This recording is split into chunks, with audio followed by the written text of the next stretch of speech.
নমস্কার বন্ধুরা, কেমন আছেন? আশা করি খুব ভালো আছেন। এই দেখুন, এখানে মানি প্ল্যানের গাছটা রেখেছি জানলার এখানে। আরও দু একটা আনবো ওখান থেকে, ওখানটা পুরো গ্যাঞ্জাম হয়ে গেছে। আর বাইরেটা দেখুন কেমন অন্ধকার করে আছে, বৃষ্টি হচ্ছে না, ওই জন্য মাঝে মাঝে বৃষ্টি হচ্ছে, ওই জন্য অন্ধকার করে আছে।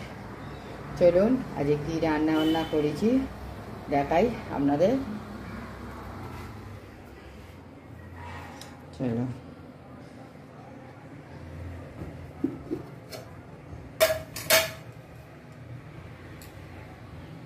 এখানে আছে সাদা ভাত, এখানে আছে লাউ চিংড়ি, দেখেছেন? লাউ চিংড়ি, এখানে লাউ চিংড়ি আছে। আর এখানে আছে আপনাদের সাদা, একদম বেশি মশলা নেই, কিছু নেই, সিম্পল ফোড়নি দিয়ে ডাল আছে এখানে। আর এখানে আছে ইলিশ মাছ ভাপা, দেখতে পাচ্ছেন? ইলিশ মাছ ভাপা এখানে আছে। কত সুন্দর হয়েছে দেখুন না কালারটা। বড় বড় ইলিশ মাছ নয়, ছোট ছোট, তবুও ঠিক আছে। দেশের মতো অত ভালো ইলিশ এখানে আমাদের পাওয়া যায় না। যেরাম পেয়েছে সেরাম নিয়ে এসছে দাদাভাই, সেই রামেই করেছি। চলো, আর এখানে আছে একটুখানি করলা তরকারি আর একটু শাক ভাজা। আর এটা হচ্ছে লাউয়ের খোসা ভাজা আলু দিয়ে।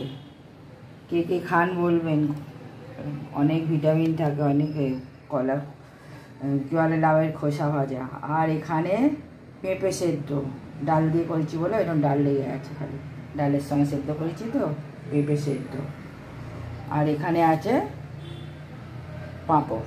এই হচ্ছে আজকে আমাদের দুপুরে সিম্পল মেনু। আপনাদের কেমন লাগলো সেটা কমেন্ট করে বলবেন। এক দাদাভাই না দিদিভাই জানি না ঠিক নামটা দিয়েছে, লিখেছেন যে অনেক দিন বাদে আমি আবার নতুন ভিডিও দিলাম। অনেক দিন বাদে নয়, মাঝে মাঝে একটা দেয়া হয়, টাইম পাই না। আপনারা যদি দেখেন দাদাভাই বা দিদিভাই যারা দেখছেন কমেন্ট করছেন, রোজের ভিডিও দেব, আপনারা দেখুন, আমাদের এরমভাবে সাহায্য করুন। আপনারা এই কমেন্ট করেছেন, খুব ভালো লাগছে আমার শুনে, আরও উৎসাহ বাড়ছে যে যাতে আরও ভালো করে ভিডিও করি, আপনাদের সঙ্গে দেখাই, আপনাদের সাথে কথা বলি। চলুন, বেশি কথা বলে ফেলছি আবার। তো যারা দেখছেন কমেন্ট করবেন কেমন হচ্ছে না হচ্ছে, আর কি কি কম হচ্ছে, আরও ভালো করে আগে যেতে গেলে আরও ভালো করে করব। আপনারা সাথে থাকুন, আমাদের পাশে থাকুন, সাবস্ক্রাইব করে আমাদের বন্ধু হন। চলুন এইখানে রাখছি, আর একবার দেখিয়ে দিই। একা হয়ে গেছি তো সব কিছু এদিক ওদিক করতে পারা যাচ্ছে না, আবার আস্তে আস্তে করা হচ্ছে। চলুন, বাই বাই, সবাই ভালো থাকবেন, সুস্থ থাকবেন, আবার নেক্সট ভিডিও নিয়ে আসছি।